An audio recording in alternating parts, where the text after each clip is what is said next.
is a day that my Father has made. I will rejoice. Jah, I thank you for this morning. Oh, it's a brand new day. Little bird, they're thanking as they sing. So let's all get down and pray. Good night, teacher and the Prof fans. Welcome to another episode. Sorry about the long, lengthy break, but such is life. A lot of things have been happening. You know, it's COVID time, so you expect the unexpected. So I have here with me, as usual, my co-host. Well, go on, Prof. Well, hello everyone. Thanks for joining us. As my friend said, sorry about the long delay, but we're here. I'm here. A lot has happened, and personally for me, September 1st. Yeah, September 1st. We had this huge storm in the Northeast. Ida, remnant of Hurricane Ida, and I had some flooding. As you can see, my scenery has changed. I had my little office space in the basement, and it got flooded out. So my entire basement got flooded out, and I'm still drying out. And I had to do some cleaning up and all of that. And I wasn't prepared to first to shoot anything, to do anything. But we give thanks that you are still here, and things are looking up a little bit better since the flooding place at dry out and thing. Yeah, place at dry out, and we're still gonna be grateful and thankful because we have life. People lost life, and we're more. So we're gonna count our blessings. The little inconvenience is nothing to count when you match up against life, loss of life. But I have to tell you though, no, I have had flooding in my basement before though. But I've had two flooding. But it wasn't significant. It was probably half of the basement. It was manageable. If I was home on both occasions in the past, I would have been able to handle it. I would have been able to, I have a sump pump, and I would have been able to dispel or dispose of the excess water. But I wasn't home, unfortunately. But it wasn't still, it wasn't as bad as that Wednesday night. It was the worst. It was the worst. I mean, and so the thing is, at 9 o'clock, I got a notification that there's a tornado watch. And, they suggest that you head down to the basement and hunker down until the warning has stopped. And so I told everyone, I said, come, let's go down to the basement. All right? So I have my basement is a finished basement. I have rooms on there and bathroom and all that. So while I was in my little space, they were in the guest room watching TV, and about 30 minutes passed and the alarm went off, and I said to them, okay, you guys can go up now. And I said to myself, because it started raining from about 8 o'clock. Well, because you're inside and the place is locked up, you're not aware of how much rain is really falling. Yeah. So I went to use the bathroom in the basement, right? And as I'm washing my hands, so I did a number one. So as I'm washing my hands, I hear the tide start bubble up. Bloop, bloop, bloop, bloop. I must say, shit, what that? But I flush it. The water not go down. The water start come up. Wrong way. Wrong way. Wrong. I grab the plunger. I'm start plunge. Seeing? Losing battle. And water still come up. I'm going to shout Andrea that she got everybody gone back upstairs. And I said, shit. I'm going to grab the pump. And I looked in because there's like it has a name. It's like a below ground hole where excess water goes. You know, it's normal. You know, it's below the foundation of the house, and you know. So I dropped the pump. A sinkhole type of setting. Type of settings, yeah. But it's specifically made. Yeah, man. You know. So I dropped the pump in there, right? I decided to put a hose through the bathroom window. Normally I'll put a hose in the toilet. The toilet now. But the toilet like I'm sorry. You know? So I put it through the window. Right? And I kind of lock the window to keep the hose in place and plug in the pump. And so I'm walking. So the shower is separate from the toilet. In a separate stall. So as I'm walking by, I kind of hear water. So I turn on the light and open the shower door. There is sewage coming up. I said, shit. So I showed Andre again. I grabbed the pump from... At this time when you said shit, you were right. He was right, yeah. So I grabbed the pump, right? I grabbed the pump that's in the hole, and I put it in the shower. Right, because there was more water coming out of the shower than in the hole at this point. But so by the time I did that,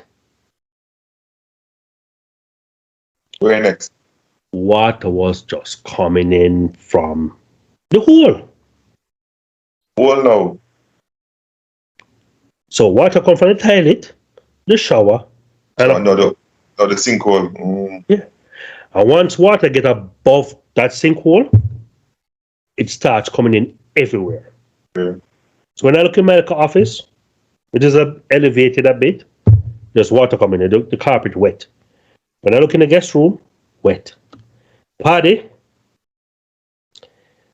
we were fighting a losing battle. But I know Andrew come.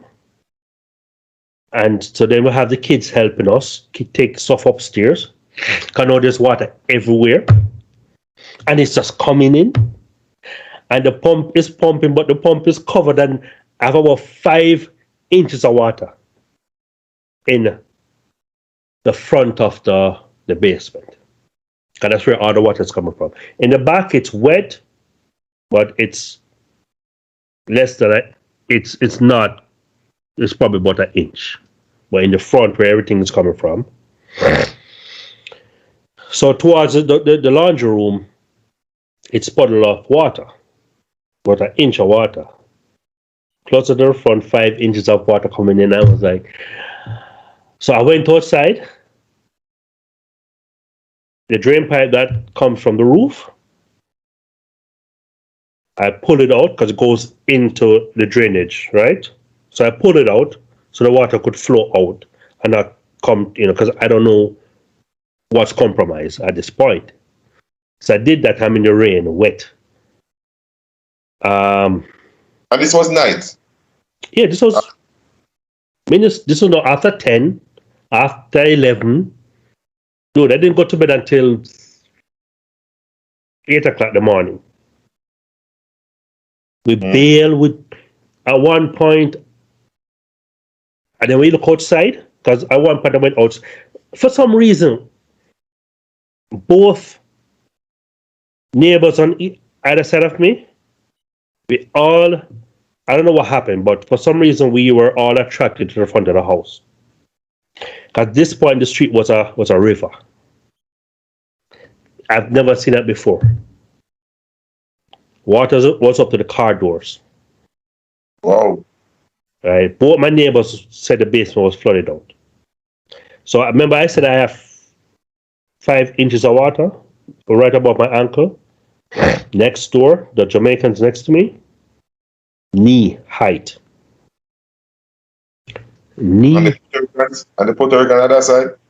They didn't say how much, but they said they were flooded out as well. Oh. You know, knee height, right? And at one point I said, Andrea, we are fighting a losing battle. We are losing this. Because I couldn't tell if the pump was making a difference. At one point I had to go outside to check the pump to make sure water was still coming from. It was still working. But it's a good thing. It's a good thing. Say, yeah, the basement, because at least you could elevate yourself upstairs and just say, you know what, we lose a battle with down or so, but at least we're safe up here. So, My friend, I wasn't giving up. I was not giving up. I'm a thinking man. So at one point, I went for some garbage bag, right? And I stuffed the garbage bag in the toilet, right? Yeah. Stuff the garbage bag in the toilet. Stuff it all the way down. Then I have a 45 weight pound in my garage. I grabbed it. I used the same garbage bag. I stuff up the shower and then put the weight on top of it. Right? So now I had water coming from the hole. I had to try something. I was desperate. or you tackle the one. We can't tackle the stuff. But just bail out water straight through the window while the pump through the window. You know, while the kids are taking up some stuff upstairs. So eventually, the rain kind of hold up, and I went outside and I saw that the street water was all gone from the street. It was going down the drain. So I said, okay, let me remove the stopper from the shower. I removed the stopper from the shower, and the water started going down. I then removed the garbage bags from the toilet. Water started going down. Right? So, dude, at one point, I had a shop vac, and so I was using the shop vac to suck up water from the shower, and then haul the shop vac upstairs and carry it outside and dump it. I probably made 10 trips. I was so exhausted. And this lasted 8 o'clock the next day. Well, it lasted until about 2, 3 o'clock was when water started finally going down everywhere. You know, and then we started cleaning up. We didn't have any time to do anything, you know. So at this point now, we started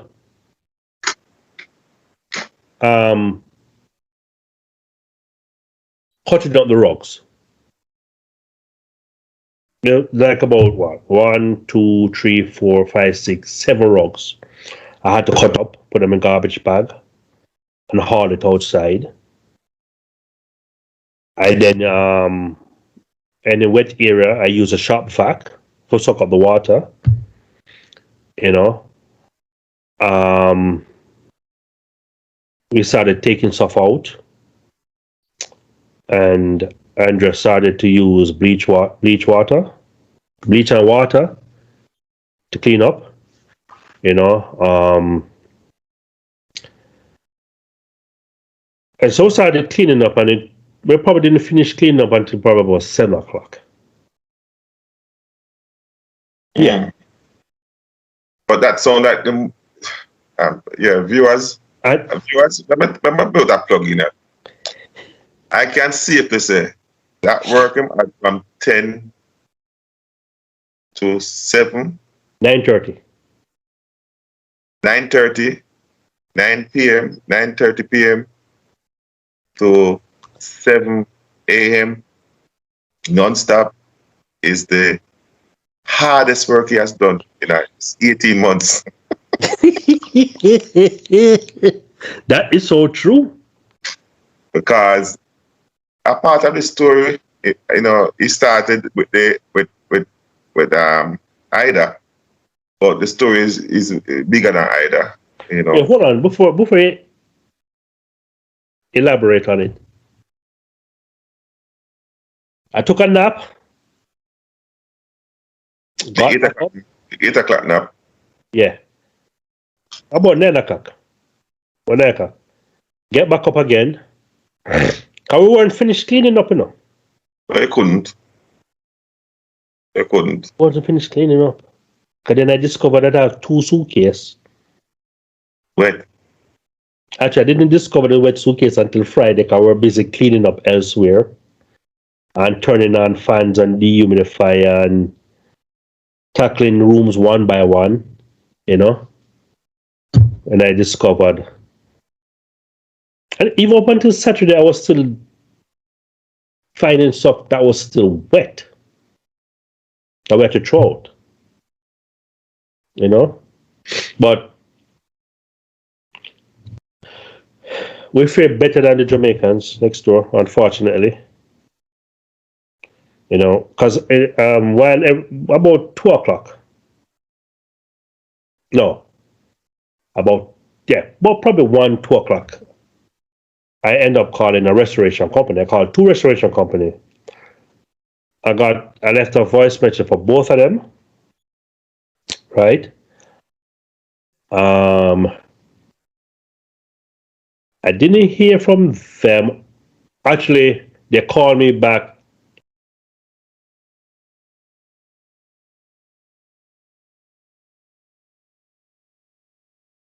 Yeah, they're coming back like 7:15, 7:45 in the morning to ask me if I still had water in the basement. And I said, no, the water had receded. So they were like, listen, we have other customers who are still underwater. We'd like to get to those people. And I said, no problem, go ahead. So I mentioned this because they didn't show up to my neighbor's house until Labor Day, in the afternoon of Labor Day. Labor Day that Monday would be how many days after the flooding? 5. Let's see. Wednesday night, Thursday, Friday, Saturday, Sunday. Kind of 5 days. Roughly 5 days. That's what, and you can understand why it took them that long. People died. 4 out of 5 people who died in the tri-state area died from illegal basement rental. 4 out of 5. So there were tenants in the basement and died as a result of drowning? Yeah. I saw one video where the wall caved in. Wow. And I look at that wall, and I'm thinking, I wonder if that wall was. So you have those basements, or it could be like a garage basement type of thing where the driveway sloped down. Yeah. Right, and it used to be a garage, and they blocked it up or whatever, sheetrock or whatever. Because the entire thing. Is the one where the young man walk across first? Yes. Yeah. That one. And the wall just. And he ended up poking holes. The drop tile, remove the drop tile so they could get a pocket of air to breathe. But 4 out of 5 people who died drowned in illegal basement. Oh. No. Wasn't that for rental? Which is why sometimes people always say, why don't rent out a basement? It's not legal. And I don't want to take that risk. I'm not a risk taker. Mm. And funny enough, in July, someone had said to me, they knew the basement was empty, and he said, he had some people coming up. We needed somewhere to stay for a short period of time. He wanted me to rent it to him, but Andrea said she don't want any stranger in our So house. it's like an Airbnb setting. Yeah, sorta. And I'm kind of glad I didn't, because anything that person had would have been probably would have been ruined. Because a friend of mine, she lives in New Jersey. She's in the basement. She had water. The landlord it's two women in the house. They couldn't do much. So they didn't have a pump either. So she lost a lot of things. She ended up buying plastic containers like myself. So I went out and bought plastic containers because I lost stuff that were in boxes, documents. So now I'm putting everything in plastic containers, and I plan on doing things a little differently.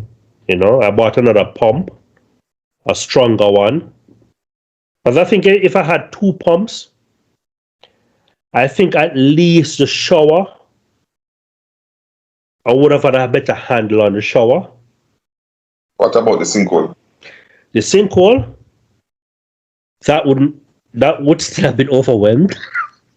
But at least the sinkhole was rainwater. Oh, the flood water coming from outside. Yeah. The sinkhole was rainwater. The toilet, the shower and the toilet was the sewage. So I thought I would have been able to at least get a handle on the sewage water. And sadly enough, someone there called the insurance company. I called my agent. He put a claim in. They don't cover for flooding, but they cover for sewage backup. The people them deny the claim. Now, it was put in Monday gone, right? And Saturday they sent me a letter. No one called at all, nor came by to see what the damage is. But yet, they stood someone sat in an office in Long Island and made a decision that we're not liable, or you don't deserve. Yeah. I try to interpret it, say, your place never shitty enough. I don't know what needs to happen because I lost stuff. I had to throw things away. I understand, they're not going to pay for anything.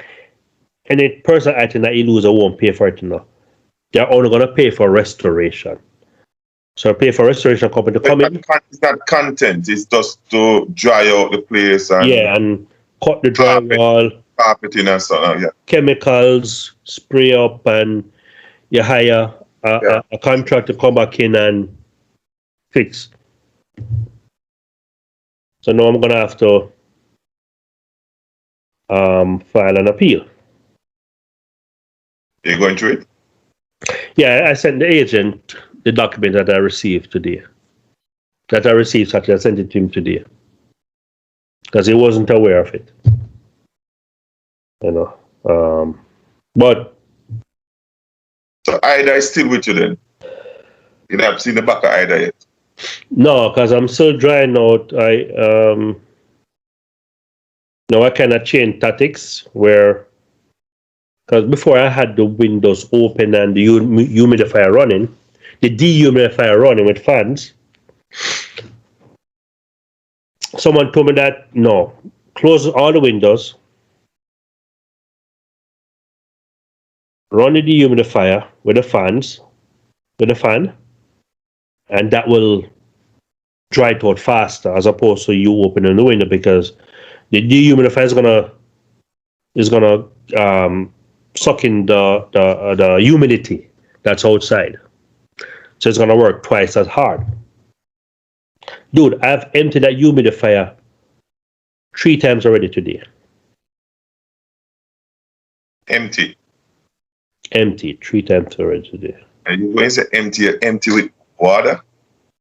It pulls in all the moisture that's in the air. And it have a container There's a tank, yeah. And the tank fills up. From just the air and the wall. Yeah. Oh. So, and this is summer. In the winter, Oh. although in the winter it runs longer, it doesn't fill up as quickly as it's filling up right now. 3 times I've emptied it already. And I'm sure I'm going to empty before I go to bed. Wow. It's still working. Still working. You're employed, sir. Yes, sir. And I had to get 2 more. It's costing me, I had to get a pump, several plastic containers, 3 box fan. Plus I'm running these things so you know when the light bill come. And these people don't want to help. It's not JPS you have to deal. Eh? So thank God it's not JPS you have to deal with. Yes, but still, I mean, I've solar, but I'm sure I'm probably running more than I'm generating because, it's hot. Yeah, man, that units and it continuously running. Plus, it's hot, so the kids are going to turn on the AC. So,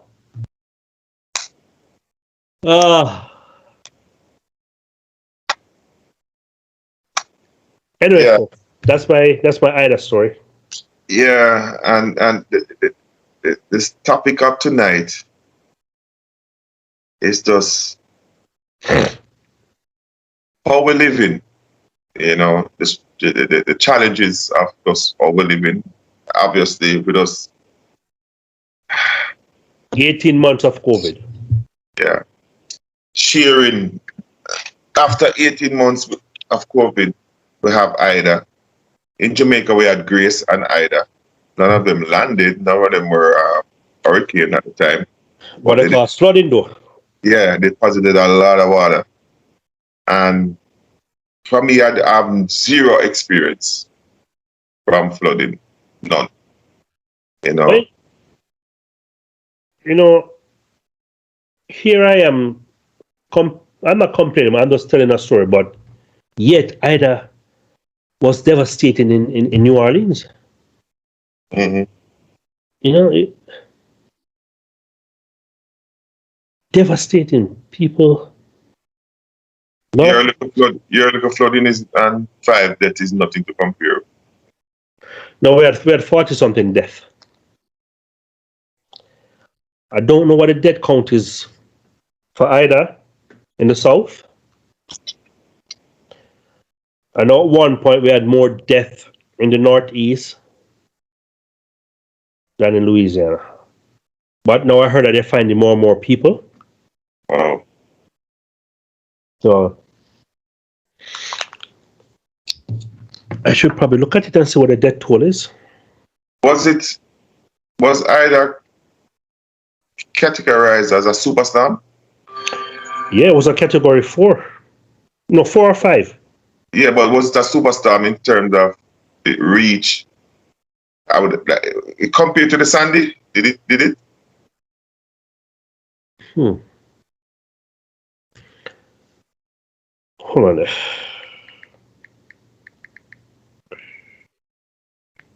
Because it run inland far, it run far inland. Most times a hurricane would have died out inland. But this thing... So what happened, with Ida and the northeast is that there was a system that was east of the tri-state area, which actually aided. slowed her down. Showed at one point she was stationary, dumping a month worth of rain in 3 hours, Oh. 4 hours. Mm-hmm. So that system stalled her, which is why we had, so much rain. You know.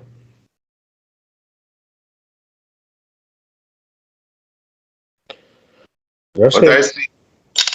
I see I see the water in Jamaica and people saying that why Jamaica this and Jamaica that. And then we see the water in the USA and the Jamaicans that was saying that why and I cost Jamaica. Me not hear them I say nothing. And me personally feel offended when Jamaicans home and abroad look at our infrastructure. Infrastructure, yeah.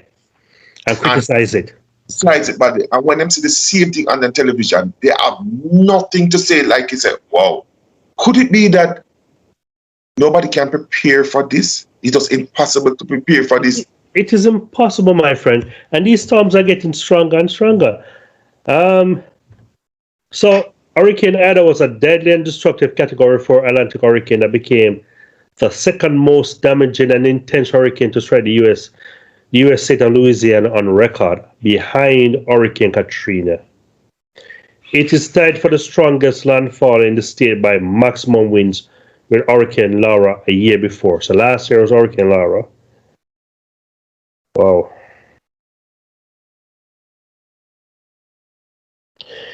This is a sixth costless tropical cyclone on record, having caused at least 50.1 billion in damages, of which 18 billion was insured losses in Louisiana, and of which 100 million was in Cuba.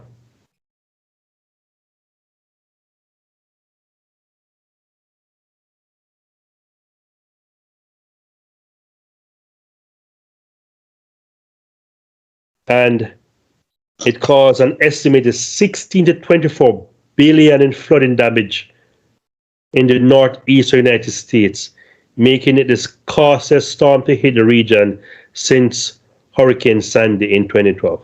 And Sandy was a superstorm. More so what the death toll is.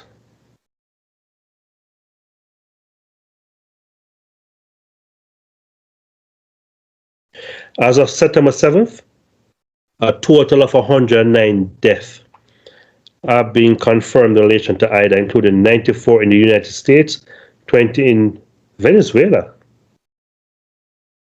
I know she did come south. They never go Venezuela. It didn't go Venezuela. So, maybe from torrential rain? It was wide, but Venezuela? So in the United States, 31 deaths were in Louisiana, 29 in New Jersey, 18 in New York, 5 in Pennsylvania, 3 in Mississippi, 2 in Alabama, 2 in Maryland, and 1 in Virginia, and 1 in Connecticut.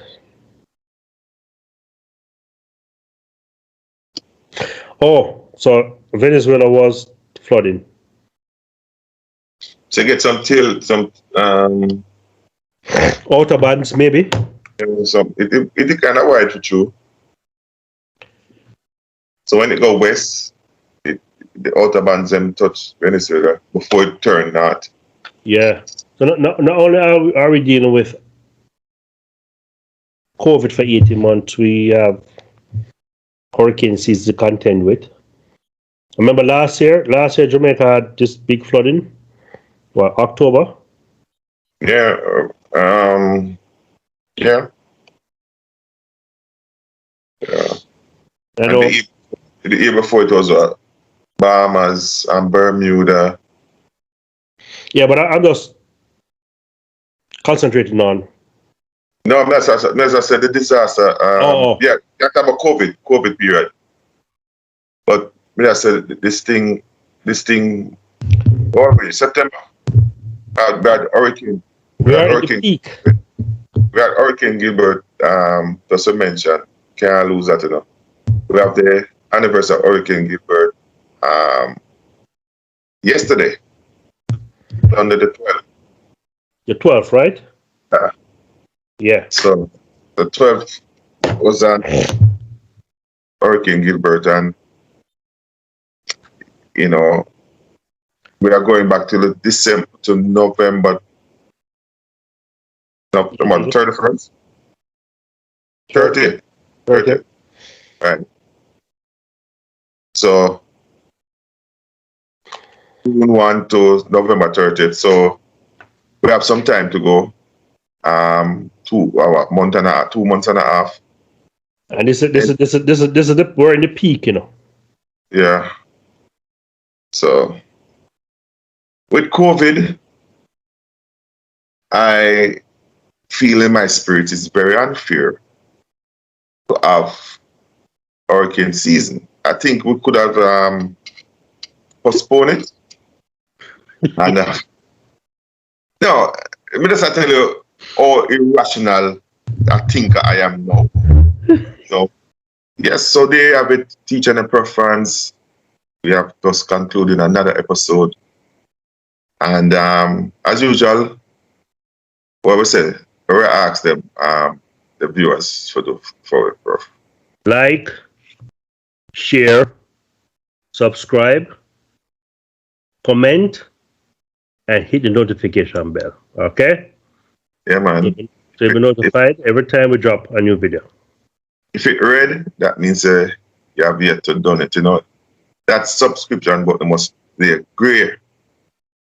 You know, so it takes the guesswork out of people. And it's a free way to support the channel. Doesn't cost you anything just to subscribe, you know, but it shows growth on our side. So we're asking you for your assistance, please and thanks. And tell our friend to tell our friend to tell our friend. All right? Every time. So until next time, this is teacher Prof saying out.